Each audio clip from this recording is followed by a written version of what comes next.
إن الحمد لله نحمده ونستعينه ونستغفره ونعوذ بالله من شرور أنفسنا ومن سيئات أعمالنا من يهده الله فلا مضل له ومن يضلل فلا هادي له وأشهد أن لا إله إلا الله وحده لا شريك له وأشهد أن محمدا عبده ورسوله سبحان ربك رب العزة عما يصفون والسلام على المرسلين والحمد لله رب العالمين.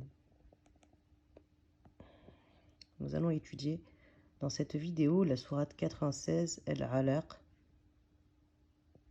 la sourate du caillot de sang. Elle comprend 19 versets. Cette sourate est la première révélée à Mohammed alayhi salatu wassalam. Elle lui a été révélée à la Mecque. Je cite la sourate en français. On écoutera la sourate en arabe à la fin de cet audio. Au nom d'Allah, le miséricordieux, le très miséricordieux. Lis au nom de ton maître, le Créateur, qui a créé l'homme du caillot de sang. Lis, car la mansuétude de ton maître est infinie. C'est lui qui a appris à l'homme à se servir de la plume, qui lui a appris ce qu'il ignorait. Aïcha, la mère des croyants, radiallahu anha, raconte, les visions pieuses furent au début de la révélation, près du prophète alayhi salatu wassalam. Le messager de Dieu alayhi salatu wassalam ne voyait l'une d'elles sans qu'elle ne soit comme la clarté de l'aube.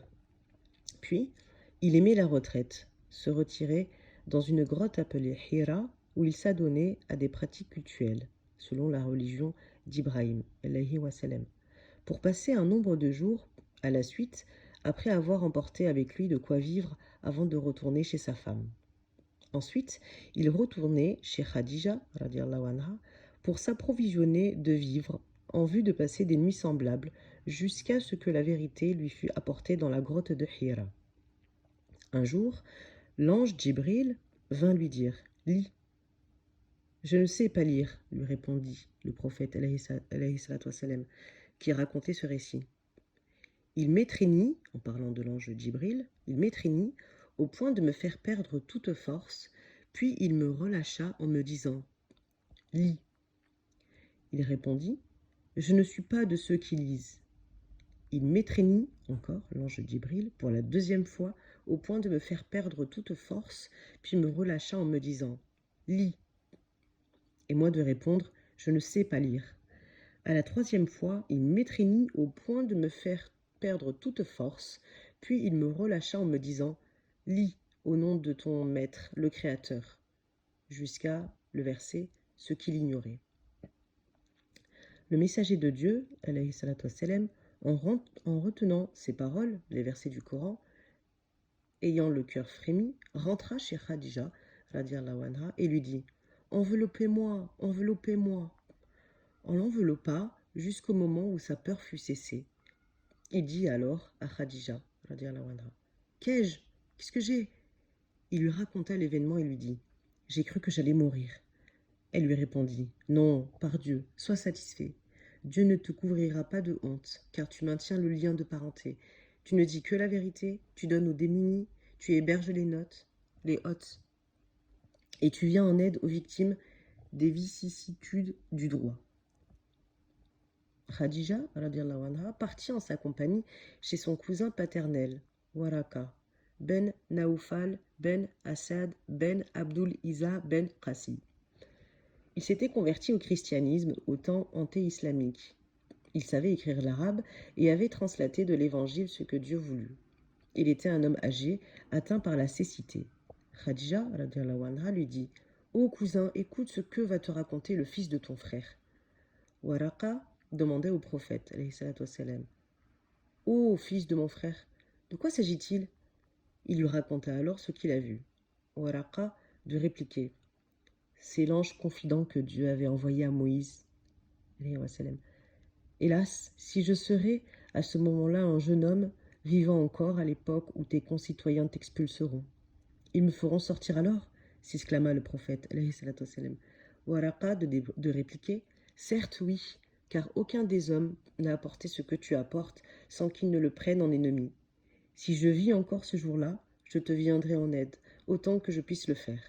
Mais Waraqa ne tarda pas à mourir, et la révélation fut interrompue un bon moment. Rapporté par Al-Bukhari, Muslim et Ahmed, dont la version est la sienne. Ces versets, mentionnés dans ce hadith, furent les premiers du Coran, la première miséricorde que Dieu envoya aux hommes et le premier bienfait divin dans ce domaine. Après avoir créé l'homme à partir d'une goutte de sperme, puis d'un caillot de sang, il a favorisé par un grand honneur qui est la science qui caractérise les filles d'Adam, en leur donnant l'ascendant sur toutes les autres créatures. La science peut être parfois retenue dans les mémoires, parfois répandue par la langue, et parfois écrite. Alors, petite note, certains ulémas contemporains ont interprété le terme la plume, qui signifie le kalam, comme étant la science en elle-même et non d'un outil pour écrire tout simplement. Nous reprenons la sourate Al-Alaq à partir du verset 6, vu qu'on a étudié la première partie tout à l'heure. Je cite le Coran, verset 6. « Et néanmoins, l'homme devient arrogant. » Verset 7 et suite. « Dès qu'il se sent assez fort pour se passer des autres, comme si tout ne faisait pas retour à ton Seigneur. Que dire de celui qui empêche les fidèles de prier? Qu'en dire s'ils sont dans la bonne voie et propagent le bien? Que dire de lui qui renie et repousse nos signes? Ignore-t-il qu'Allah le voit? Qu'il le sache s'il ne cesse. Je le saisirai par les cheveux, ses cheveux de menteur et d'impudent, qu'il appelle les siens à son secours. Nous appellerons, nous, nos gardes. Non, en vérité, n'écoutez pas cet impie, mais adorez Allah et approchez-vous de lui. » Donc là, je viens de citer les versets à partir du verset 6 au verset 19. L'homme, de par sa nature, est enclin à l'arrogance et à l'injustice. Quand il se voit dans l'aisance comblé de richesses, il ne tarde pas à s'enorgueillir. Dieu le menace et l'exhorte en lui rappelant, comme si tout ne faisait pas retour à ton Seigneur, qui jugera l'homme, lui demandera compte et comment il a acquis ses richesses. Abdullah ben Masoud a dit, « Il en est deux genres d'hommes qui sont toujours avides, celui qui cherche la science et celui qui cherche le bas monde et ne sont plus égaux. L'homme de la science ne fait qu'acquérir davantage la satisfaction du miséricordieux. Quant à l'homme du monde, il ne fait que persévérer dans sa tyrannie. » Puis Abdallah récita, « Et néanmoins, l'homme devient arrogant dès qu'il se sent assez fort pour se passer des autres. » Dieu dit à l'homme de science dans un autre verset, je cite, « Parmi les hommes, seuls les savants craignent vraiment Allah. » Je cite, « Que dire de celui qui empêche les fidèles de prier ?» Point. On a dit que ce verset fut révélé au sujet d'Abu Jahal, que Dieu le maudisse, quand il a mené le prophète alayhi salatu wassalam, et l'a empêché de prier auprès de la Kaaba. Dieu, dans ce verset, l'exhorte d'abord à user une parole douce. Je cite, « Qu'en dire s'ils sont dans la bonne voie ?» C'est-à-dire, que penses-tu de cet homme s'il était dans la bonne voie et s'il ordonnait la piété et appelait les autres à faire le bien, alors que tu l'empêches de prier et d'exercer ses pratiques? Puis, il le menace. Ignore-t-il qu'Allah le voit et entend ses paroles et qu'il lui infligera son châtiment pour prix de méfaits? Je cite, quand je dis je cite, ça veut dire que je cite un verset de la sourate. Je cite, « Qu'il le sache, s'il ne cesse, je le saisirai par les cheveux. » Alors, les cheveux, quelquefois, c'est traduit aussi par le toupet. Et Allahu a'lam. Je le saisirai par les cheveux. S'il ne change pas son comportement vis-à-vis du prophète et des fidèles et met fin à ses agressions et sa rébellion. Je recite le verset, « Ses cheveux de menteur et d'impudent. » Il s'agit là du toupet d'Abu Jahal, ce menteur et ce pécheur.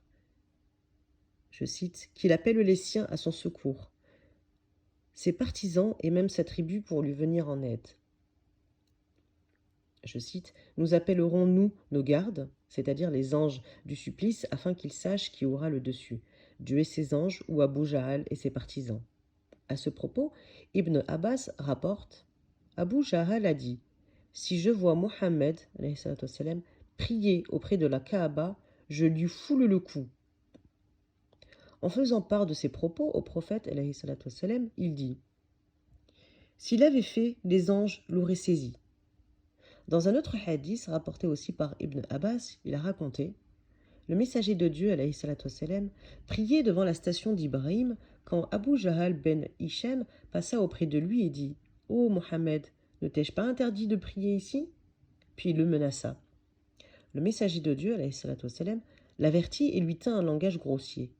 Abu Jahal répliqua: ô Mohammed, par quoi me menaces-tu? Par Dieu, je suis l'homme le plus puissant dans cette vallée et mes partisans sont les plus nombreux. Dieu, à cette occasion, fit descendre ces versets, je cite, « qu'il appelle les siens à son secours. Nous appellerons, nous, nos gardes. » Ibn Abbas a ajouté: « Si Abu Jahl avait appelé les siens, les anges du châtiment l'auraient saisi à ce moment même. » Rapporté par Ahmed et Tirmidhi. Quant à Abu Huraira, il a rapporté le récit suivant.